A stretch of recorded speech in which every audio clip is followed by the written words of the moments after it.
नमस्कार. माय commerce lab या YouTube चॅनलमध्ये आपल्या सर्वांचं पुन्हा एकदा स्वागत आहे. विद्यार्थी मित्रांनो, आजच्या व्हिडिओमध्ये आपण सोलापूर विद्यापीठाच्या BCom third year semester 6 cooperative development सहकाराचा विकास या विषयाचं मार्च-एप्रिल 2023 रोजीची जी प्रश्नपत्रिका आहे त्या प्रश्नपत्रिकेचं विश्लेषण आजच्या व्हिडिओमध्ये बघणार आहे. चला तर मग जास्त उशीर न करता आपण प्रश्नपत्रिकेचं विश्लेषण या ठिकाणी सुरू करूयात. बघा, प्रश्न पहिला अ, खालील दिलेले योग्य पर्याय निवडून गाळलेल्या जागा भरा. 8 मार्कासाठी हा प्रश्न आहे. एकूण 8 MCQ या ठिकाणी आहेत. एक प्रश्न एका मार्कासाठी या ठिकाणी तुम्हाला दिलेलं आहे. पहिला प्रश्न बघा, भारतातील सहकारी पतपुरवठा संस्थांची रचना टिंबटिंब स्तरीय आहे. 1, 2, 3, 4. तुम्ही जर प्रश्नपत्रिका बघितला तर तुम्हाला प्रत्येक प्रश्नपत्रिकेमध्ये हा प्रश्न तुम्हाला बघायला मिळतं. तर याचं जे उत्तर आहे त्रिस्तरीय, म्हणजे त्रिस्तरीय अशी रचना आहे, म्हणजे 3. ऑप्शन क्रमांक सी 3. बघा, भारतातील सहकारी पतपुरवठा संस्थांची रचना ही प्राथमिक, जिल्हा आणि राज्य अशा 3 स्तरावर कामकाज करते. ठीक आहे. पुढे बघा, प्रश्न क्रमांक 2 या ठिकाणी, टिंबटिंब ही बँक सहकारातील शिखर बँक म्हणून ओळखली जाते. SBI, जनता बँक, राज्य सहकारी बँक आणि यापैकी नाही.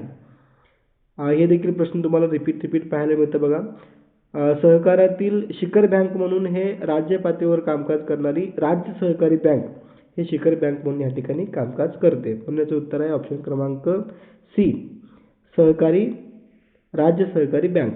पुढे बघा, प्रश्न क्रमांक 3, भारतात सहकारी चळवळीची सुरुवात टिंबटिंब या वर्षी झाली. 1844, 1960, 1904 आणि 1912. भारतामध्ये सुरुवातीला जी सहकारीची चळवळ आहे ती चळवळ सहकारी पतसंस्था कायदा 1904 या कायद्याने झालेली आहे. सहकारी पतसंस्थांचा जो कायदा होता तो कायदा 1904 या सालीचा आहे आणि त्या वर्षापासून आपल्या भारतामध्ये अधिकृतपणे सुरुवात झालेली आहे. म्हणून याचं उत्तर आहे 1904. ठीक आहे. पुढे बघा, नाफेडची स्थापना टिंबटिंब या वर्षी करण्यात आली. नाफेडची जी स्थापना आहे, नाफेडची स्थापना बघा 1958, 1966, 1991 आणि 1948. नाफेड हे जे संस्था आहे त्याचं फुल फॉर्म लक्षात ठेवून देखील गरजेचं आहे. बघा, ह्याचं जे फुल फॉर्म जे आहे पूर्ण रूप त्याचं national agricultural cooperative marketing federation of India. ह्याची जी स्थापना आहे 2 ऑक्टोबर 1958 मध्ये स्थापना झाली आहे. म्हणून या प्रश्नाचं उत्तर आहे 1958. ठीक आहे, ऑप्शन क्रमांक ए. पुढे बघा, भारतामध्ये नवीन आर्थिक धोरण टिंबटिंब साली स्वीकारण्यात आली. 1947, 1904, 1991 आणि 2001. नवीन आर्थिक धोरण जे आहे ज्याला आपण LPG मॉडेल असं म्हणतो, खाजगीकरण, उदारीकरण आणि जागतिकीकरण, हे 1991 मध्ये स्वीकारण्यात आलं होतं. म्हणून याचं जे उत्तर आहे ते 1991, ऑप्शन क्रमांक सी. पुढे बघा, भारतातील पहिला सहकारी कारखाना टिंबटिंब या ठिकाणी स्थापन झाला. दिल्ली, पुणे, कोल्हापूर, प्रवरानगर. तर पहिला सहकारी साखर कारखाना जे आहे ते अहमदनगर जिल्ह्यातील प्रवरानगर या ठिकाणी 1950 मध्ये स्थापन झालेलं आहे. ठीक आहे. म्हणून याचं उत्तर आहे ऑप्शन क्रमांक डी. पुढे बघा, प्रश्न क्रमांक 7, प्राथमिक कृषी पतपुरवठा संस्था टिंबटिंब मुदतीचे कर्ज पुरवठा करतात. आता प्राथमिक कृषी पतपुरवठा ज्या संस्था आहेत त्या प्रामुख्याने शेतकऱ्यांना शेतीसाठी अल्प मुदतीचे कर्ज पुरवठा करत असतात. म्हणून याचं उत्तर आहे ऑप्शन क्रमांक बी, अल्प मुदतीचे कर्ज पुरवठा. पुढे नाबार्ड ही बँक आहे. नाबार्ड या बँकेची जी स्थापना आहे, नाबार्ड बँकेची स्थापना टिंबटिंब या साली करण्यात आली. नाबार्डची जी स्थापना आहे बघा, नाबार्ड म्हणजेच त्याचं फुल फॉर्म लक्षात ठेवा नाबार्डचं. नाबार्ड ही जी बँक आहे ही bank national bank for agriculture and rural development. ठीक आहे. त्याची स्थापना 12 जुलै 1982 या रोजी स्थापना झाली आहे, म्हणून याचं उत्तर आहे 1982. ठीक आहे.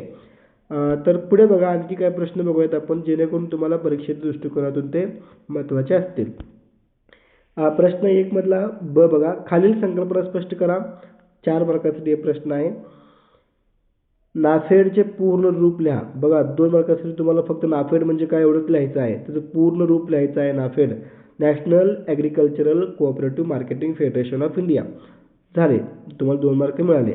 पुढे बघा, DCC बँकेचे पूर्ण रूप लिहा. बघा DCCचं पूर्ण रूप तुम्हाला लिहायचं आहे डिस्ट्रिक्ट सेंट्रल कोऑपरेटिव्ह बँक.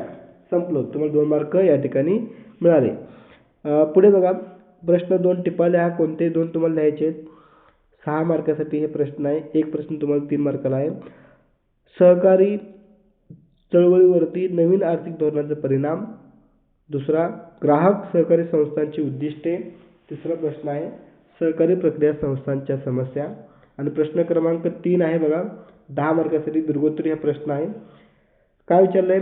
सहकारी चळवळीच्या विकासातील सरकारची भूमिका स्पष्ट करा. असा प्रश्न तुम्हाला या ठिकाणी विचारलाय.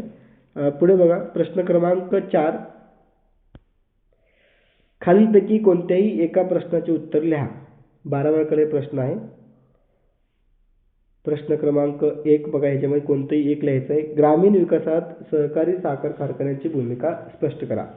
आणि पुढे प्राथमिक कृषी सहकारी पतपुरवठा संस्थांच्या समस्या व त्यावरील उपाययोजना स्पष्ट करा. विद्यार्थी मित्रांनो, अशा पद्धतीने आजच्या व्हिडिओमध्ये आपण सोलापूर विद्यापीठाचं जे मागील वर्षीचं प्रश्नपत्रिका आहे त्याचं विश्लेषण आपण थोडक्यामध्ये या व्हिडिओमध्ये बघत आहे, जेणेकरून तुम्हाला पेपर सोपा जावा किंवा काठिण्य पातळी काय असते, प्रश्न कशा प्रकारचे विचारतात ते तुम्हाला त्याचं आकलन व्हावं या उद्देशाने आपण हे प्रश्नपत्रिकाचं विश्लेषण बघत आहे. व्हिडिओ आवडला असेल तर लाईक करा आणि आपल्या जास्तीत जास्त विद्यार्थी मित्रांपर्यंत हा व्हिडिओ पोहोचवा, शेअर करा. ठीक आहे. चला तर मग आता आपण या ठिकाणी थांबूया. सर्वांचे मनपूर्वक धन्यवाद. थँक्यू.